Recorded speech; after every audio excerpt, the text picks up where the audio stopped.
Hello, my name is Carla Natali, and I'm here yet again to do another reading of my first novel called Two. I'm trying to get you guys interested in it. It's called Two. It's for sale at Amazon.com. Please go there and get it if you like the story I'm reading. If you don't know what I'm talking about and you just got to this video, please go to the first of this series of videos.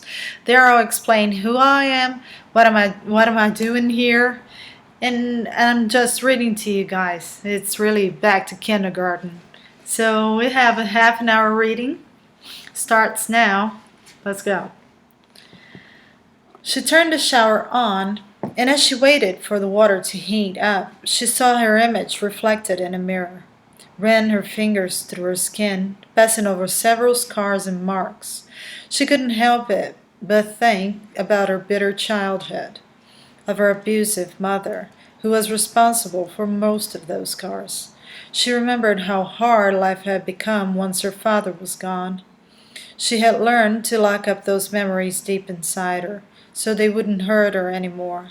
But now, she couldn't tell whether it was because of her sister's presence or the case she was working on, which, being so similar to the situation she had faced as a child, allowed her memories to escape their prison and run wild, vandalizing her peace of mind. A thick tear ran down her face. That damn alcoholic was such a coward. Her end was well deserved, she thought, overwhelmed with rage towards her mom. Who is this that darkened counsel by words without knowledge? Job 38:2. Catherine once again heard her twin's voice inside her head. This time it was a complete sentence. What was that? A quote from the Bible? Those couldn't be possibly her own thoughts. Catherine was not familiar with the Bible. She couldn't quote a passage if her life depended on it. The hair on the back of her head stood up. She made a mental note to look that passage afterwards, secretly hoping it didn't exist and that she had imagined the whole thing. But if she was to hop aboard the craziness train and admit that had really happened, that she had been really able to hear her sister's voice inside her head, the next question would have to be, what did she mean by that? Does she see herself as a preacher now, quoting passages from the Bible, trying to make me look like the villain?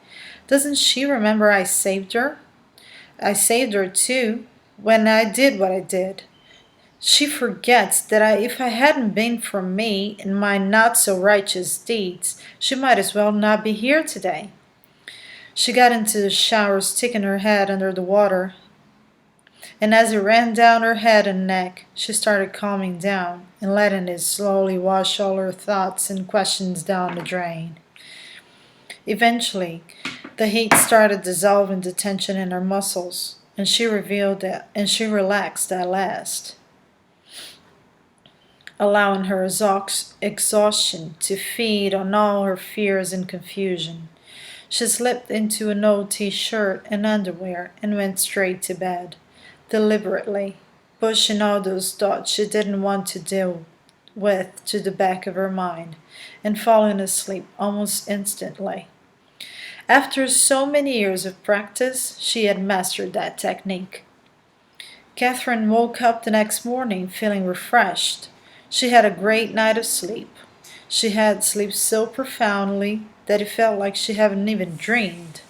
She went to the kitchen and prepared herself a nice breakfast with orange juice and toast with jelly. Crystal was still asleep.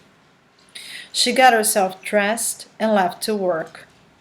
The policewoman opened her office door only to find Robert sitting in her chair. "Good morning. You look much better today," he said. "I'm feeling much better indeed. A good night's sleep can work wonders," she answered smiling. "I'm glad to hear that. I got worried about you yesterday." "About me? Why's that?" she asked, trying to sound as surprised as she could. "Well, you were acting all weird. Almost puked at the crime scene. I don't think I ever saw you react that way. Now, now that I'm thinking about it, I never saw any kind of reaction at all while checking the crime scene, as horrible as it might be. Oh well, crimes against children are specifically revolting, at least to me. But let's not get carried away here. I think you saw what you wanted to see. I had a bug or something, and I was feeling a little sick. I'm much better now. She would die a horrible death before she confessed to weakness. Come on, cut me some slack. Will you start reading my mind too? Or was it that obvious, she thought. So I guess we can discuss the report results now, huh? Sure. As soon as you get off my chair, we can. She pretended to be mad at him. Yep, you got that right, baby. Yours, not mine. He forced a smile. Robert got up with a grin as he cruised to the other side of the desk. Catherine poured the whole content of the brown envelope onto it. Well, she said, we already know the pattern the murderer uses to choose his victims. They're all domestic violence victims. But how he knows that those were abused kids is still a mystery. It was no secret to the neighbors, for instance, that the Sanchez boy was abused by his mother. Are you suggesting the killer is Sanchez' neighbor, detective? Well, it's a possibility. No, it isn't. Otherwise, how would you explain how he got to Hoff's kids? How you got to explain how he got to know that the Hoff's kids were also abused once? I mean, how could some neighbor from the projects know what was going on in the suburbs? This is not an isolated event. It must be a serial killing. You have to approach the case differently, Robert. Make connections beyond the obvious. What else?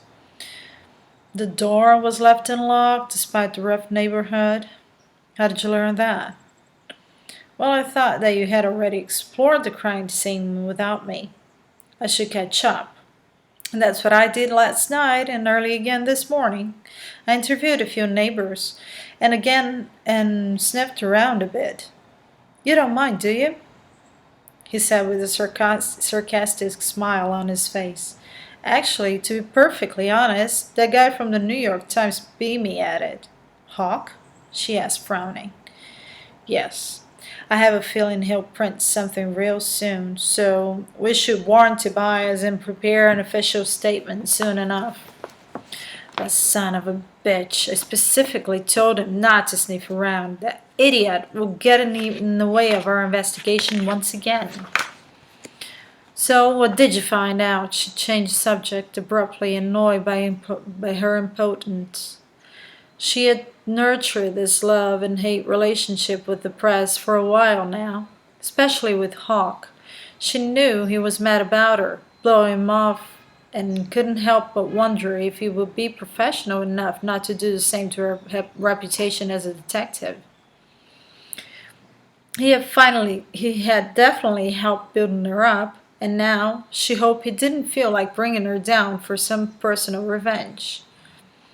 The neighbor next door, an old lady, told me an interesting story. She said one night, about a year ago, the mother came back drunk late at night after having left the boy alone and couldn't find her keys. She called out for him, but he, probably too scared of being spanked, refused to unlock it. According to the neighbor, the situation carried on for a long time, and when the boy finally gave in and opened the door, Gina, the mother, cracked the key right in front of everybody before she got in. The neighbor said she called the police to tell on the abuse, and the cops even went there eventually, but they did nothing to Gina Sanchez. They only warned her. So everyone knew the boy was left alone in an unlocked apartment. Yep. Catherine's gut started twisting into a knot with disgust. Oh yeah, one more thing. She spanked her child, left him alone and unprotected. What else could that be? She thought. The neighbor also said that Gina always brought home a different man. The picture of the boy all dressed up and neatly combed immediately popped in her mind, as did the terrified faces of her brothers when their mother brought a man home. She probably made a living as a prostitute, he said. Let's hope so, she replied with a blank stare. She was almost positive that the only reason someone like Gina would take a picture of her kid, all tidy, was to show it to future clients. The poor kid, she sighed, but decided not to share her thoughts with her partner. What's on your mind? He asked, showing concern. Nothing. I found an open window in the basement of the Hoff's house, remember? Do you really think anyone could have gotten in through that tiny opening? I don't think it. I know it. I was just wondering who could fit the profile. It would have. How can you be so sure? Did you push people through it? Obviously, she answered promptly, ignoring his startled look. How many stuck? Oh, stop it. How many? I did it too, anyways. He kept staring at her, not satisfied with her answer. A few. I want numbers. All three, okay? That's why people love working with you. He leaned his head back and he laughed out loud. Shut up. I do whatever I have to do to get the job done. He stopped laughing at once. Fair enough. He knew she was the best serial killer investigator in the department and somehow felt overmaneuvered by her. This was a subject he didn't like to bring up. So our guy, it's a girl? He asked, leaning a little forward. Not necessarily. Ramirez got through later on, or so I was told. So it's either a woman or a jockey, he said, scratching his chin with an ironic look in his face. Do you mind? I'm trying to set a profile here, she said seriously, but laughing inwardly. He had this clever sense of humor that really got to her. Okay, sorry. What are the possible profiles then? I'm not sure. Maybe he wants us to think he's a woman or a teen, since that way we could waste a lot of time looking in the wrong places. What makes you so skeptical about being a woman, or a teen for that matter? I'm not discarding the possibility, but I find it quite hard to believe that either a woman or a teenager will be able to pull something like this off. Why? Don't you know crimes carried out by women are far more cruel than those committed by men? Of course I do, but women usually commit crimes with passion. This one is not only cruel, it's cold too. It is premeditated, well planned. Women usually act out of impulse, the heat of the moment. I don't know, Robert. I could be wrong, but in my experience of homicides, I've never seen a woman do a thing like that, especially against a child, she continued. I mean, I'm not trying to imply that women couldn't kill a child because they obviously can. But it would sound more plausible to me for a female to kill her own child out of rage or someone else out of jealousy, or someone else's out of jealousy. The vision of a woman sitting behind a desk calmly planning the murder of children, as if she were planning the week's menu or her next trip, just didn't feel right. Yeah, you're probably right, and I don't buy the teen story either. I've never seen a teen turn into a serial killer. They're also too impulsive, far too messy to pull something like that off. I know. I never really believed that either, she agreed. So that leaves us with a skinny but mature male. For starters, at least, she nodded. Next question, Robert continued. What do they slit their throats? Well, I guess that answer comes very organically. To you, at least, he interrupted once again. She stared at him with half a smile. He always complimented her, and although compliments would usually make her uncomfortable, he had this subtle way of doing it, since he made her feel very much at ease.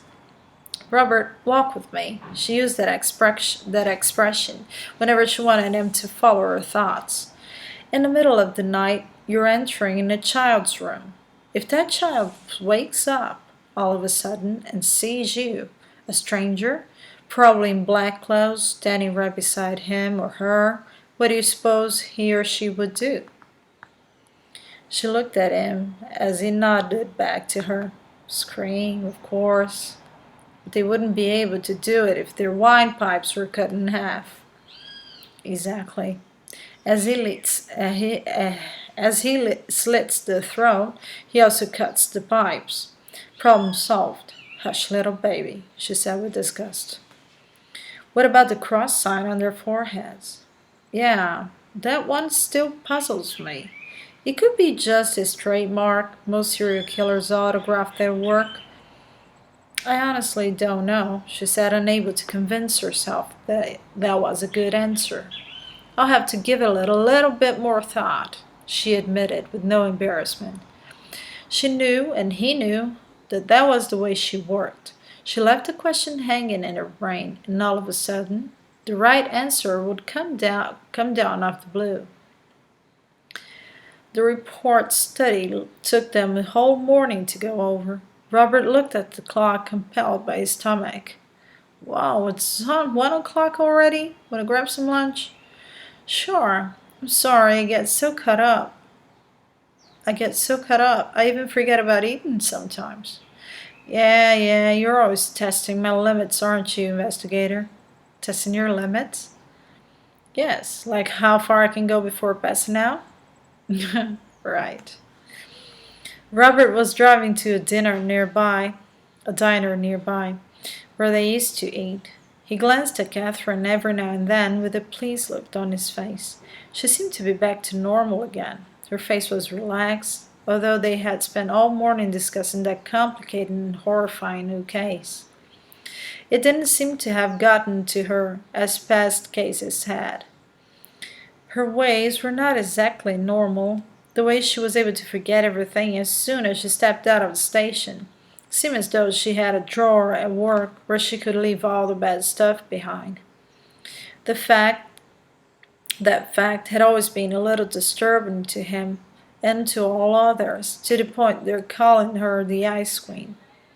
However, he was surely more at ease with this weird but familiar behavior of hers than with the one he had witnessed in the latest crime scene. The fear and the roughness in her voice were gone. The speech was once again controlled and steady as always. My adorable Ice Queen is back. Cold, yet boiling inside, he thought to himself. After lunch, they went right back to the station and once again leaned over the case, trying to come up with patches for the holes in their theory, making sure everything was knitted closely together in a perfect patchwork. They couldn't afford to make a mistake, since it might cost them another child's life. They knew the killer was thin and agile. He got into the houses, did his work quickly and silently, and left without a trace. He was careful, experienced, for he left no clues for the police to work on, such, a, such as fingerprints or hair. He or she was also very skilled with the knife, for the cuts were precise and done in a single blow, revealing that the assassin also had some anatomy knowledge. He knew exactly how deep and where to cut to stop the victim from screaming.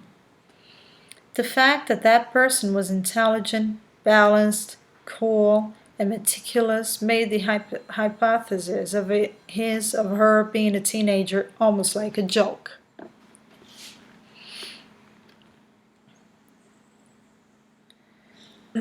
Teenagers are inexperienced, and as sick as they might be, they are most likely to be betrayed by their own adrenaline. Would get too easily blinded by the rush of killing someone, and on top of it all, a teenager with this kind of skills would have to live with someone that would provide them with education, which would add too much risk to the craft. This killer probably lives on his own, away from witnesses.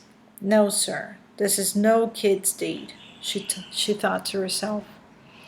Catherine could never start work properly without giving her a guy, a figure, a face, and a body. This person that she imagined in her early stages of the investigation would turn out to be really similar to the actual killer. At first, that ability frightened her, but once she accepted it and started using it as an ally, she climbed the work's ladder of success quickly enough to start vicious rumors. She heard whispers of these rumors in the hallways, something about her being a witch or having a pact with the devil, something which, in those people's twisted minds, would explain her guessing correctly, even with too little to work from. What's the killer's next move would be. She could only imagine what they would do to her if they knew about her being able to picture the assassins in her mind long before she had met them. They would probably burn her alive right in the middle of the parking lot. Catherine had always had a strange perception of the world and of other people. Even as a child, she could read people very well, and sometimes she could swear she could hear their thoughts. But she also learned very early to pretend she was just like everyone else. It was easier this way. Usually, looking through the crime scene carefully, reading the reports, and talking to the relatives or friends of the victims would do the trick. An image would start effortlessly to appear in her mind, but not this time. Something was slightly different in this case, and she couldn't quite put her finger on what it was. That's really strange. I feel like being Superman and having this killer in front of me wearing a kryptonite necklace, she thought. But then again, what's stranger than being able to picture someone's face in your mind when you haven't met the person yet? She tried not to give him much attention, but she was a bit frustrated about the whole situation. First, she had lost her cool in the crime scene, and now this? Weeks in by, and the case was stuck in the same place. Even though Catherine and Robert never stopped working on it, she felt as if they were trapped in an hourglass and starting to choke with the sand that was piling up quickly. The first two attacks were separated by exactly 30 days. Supposing the killer kept the same time schedule, which was very common in serial killings, the next attack would take place within 2 weeks. It was virtually impossible to predict who the next victim would be, which part of town the killer would choose this time. Once the only criteria he seemed to follow was the fact that the victim should suffer from child abuse. That was absolutely useless as a piece of information. Once half the children of that city would fit that profile. Their hands were tied. The only thing they could do right now was to wait, sitting behind a desk until another child was brutally killed. Joined by work, Catherine and Robert spent more and more time together. Crystal was obviously uncomfortable with that and started to withdraw herself, retreating to her room. She would spend hours there, reading or watching videos, even when her sister was at home. It was a Friday when Robert said, "What about dinner? Lighten up a little?" We've been working around the clock and under so much stress. We could even go out dancing if you like it, he asked with his hope as high as someone who tries to catch a shark in a puddle on the sidewalk. You're probably right, Catherine replied with uncertainty in her voice. Am I? You're probably right. You're probably right is way better than you're a freaking lunatic for suggesting something like that. He felt his jaw drop with surprise, but tried to keep his cool. Come on, it would do us both good. We've been partners for almost 2 years now, and we never really got a chance to know each other. He kept trying not to sound too desperate, but he would keep betting on that uncertainty in her voice until his dignity and self-esteem forced him to give up. She kept silent, as if considering her options. And you've been even more distant lately. You don't show up at the happy hours anymore, and you're not even looking down on your greasy dinners after work. Remember how much fun they used to be? Bad food, good beer.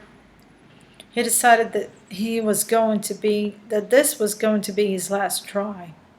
If bad food and good beer weren't appealing enough, tough luck. She was staring at him, squinting, and wearing a smile in the corner of her mouth. Remember how entertaining Robert could be. You're right.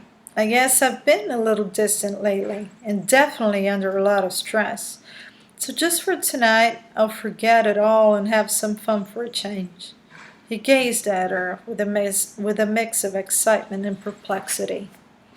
It's a deal then. I'll pick you up at 8, he said and left without waiting for her answer, afraid she might change her mind. Catherine went home and went straight to the shower. She was feeling well, and although they were in the middle of a nasty case, she decided to cut herself some slack. Maybe a fun night would even clear her mind a little.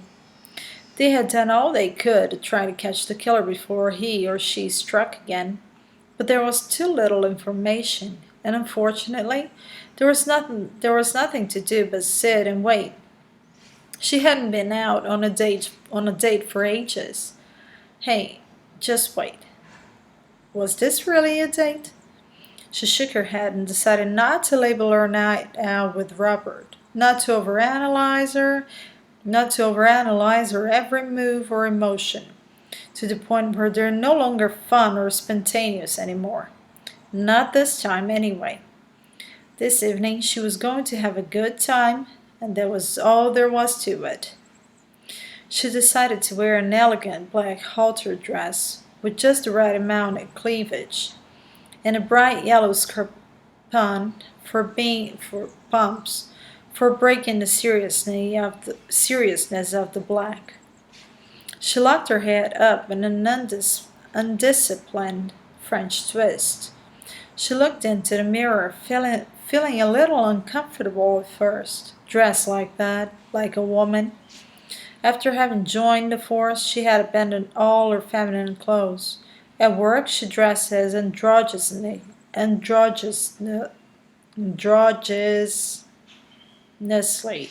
as she could, avoiding high heels or anything else that could remind the guys that she worked with that she wasn't like them. Um, Avoiding high heels or anything else that could remind the guys that she wasn't one of them. Catherine decided to stick to t-shirts, boots, and jeans like the rest of the guys. She had chosen to camouflage herself as manly as possible to blend into the masculine jungle the homicide department was. She meant to draw no attention to her gender, especially after she had heard someone saying her promotion had been due to her skills, with an S pronounced with a peculiar stress.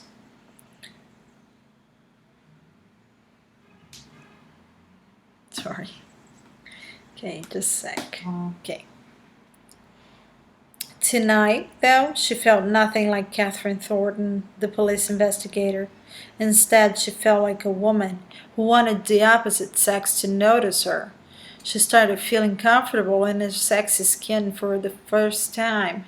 She also felt safe enough to stop hiding behind her long hair and decided to expose her gorgeous face. As she in front of the As she sat in front of the dresser to put her makeup on, she saw Crystal in a mirror, looking startled. She Crystal in the mirror behind her. Startled, she dropped her lipstick on her bed. A flashback of the day Crystal had reappeared assaulted her. She was in the kitchen making coffee. As she reached for a cup, she saw her twin's reflection just behind her in the glass door of the cupboard. The noise of the cup shattering on the floor echoed in her mind. She was usually very aware of her surroundings. It was very rare for her to be surprised by anything or anyone. Getting spooked, being caught off guard, was really disturbing to her, and Crystal knew exactly what buttons to push. Do you find this amusing? Catherine asked, reaching for a tissue to clean the stained red lipstick left in her dress as it fell. As she lifted her eyes up again, she was able to read in a notepad her sister was holding out. Going out? Yeah, I'm going out for the first time in years, so don't wait for me. With the policeman, friend? Although the words were written, Catherine thought she heard a tip of irony in them. Yes, she answered sharply. Don't you think you're letting him get dangerously close? What was that supposed to mean? What would the danger be? He's my partner and my friend. We're going out to put our minds off all this shit we've been dealing with lately. Is that so wrong? Crystal lifted one of her eyebrows and handed out her twin's favorite fragrance. As long as you don't bring him here, it's fine with me. Then she got up and left. Catherine finished her makeup. As she was spraying her perfume, she heard the phone ring. It was exciting to finally do something different from going to home to work, from work back home. She felt different that evening, lighter, more feminine. Hey, ready? She heard Robert's voice asking. Ready? Get down here then. I'm waiting right outside the gate. She kissed a grumpy Crystal goodbye and got into the elevator and stared at herself in the large mirror just to check whether everything was in place. Is this a date? No, of course not. It's simply going out with a friend to lighten up a little. The only thing I do is work. I guess I'm entitled to some fun, just like anybody else, right? When the door opened, she glanced at the woman staring back at her from inside the mirror for a last look. Yes, you are entitled to some fun. Go get it, she said out loud, reassuring herself. She recognized her partner's car as soon as she stepped out of the gate. Robert was feeling kind of nervous. He kept looking at the clock, changing stations on the radio, tugging at his clothes. He didn't know what to expect from that date. He wasn't quite sure about how to act. In his side of having taken many girls from the department out, it was the first time he was dating a girl like that, someone he truly admired and respected, someone he considered so much out of his league. She fascinated him. He tried his best to hide it, but the truth was that he had been hooked as soon as he laid eyes on her. A strong, beautiful, bright, determined, and successful woman? What was there not to like about her? The main problem was that most men in the department thought the same thing. In turn, she either seemed to completely ignore the frisson she caused, or thought that her ignoring their admiration would make her even more interesting.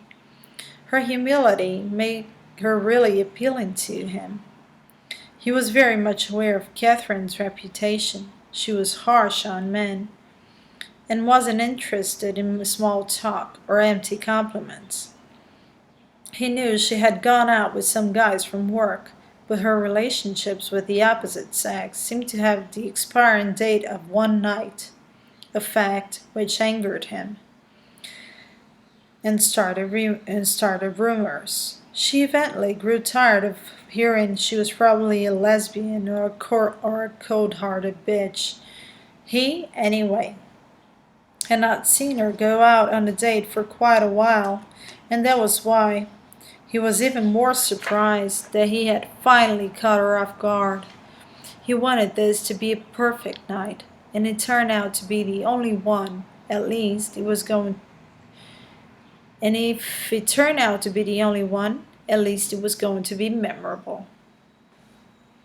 Okay, guys, so this is half an hour.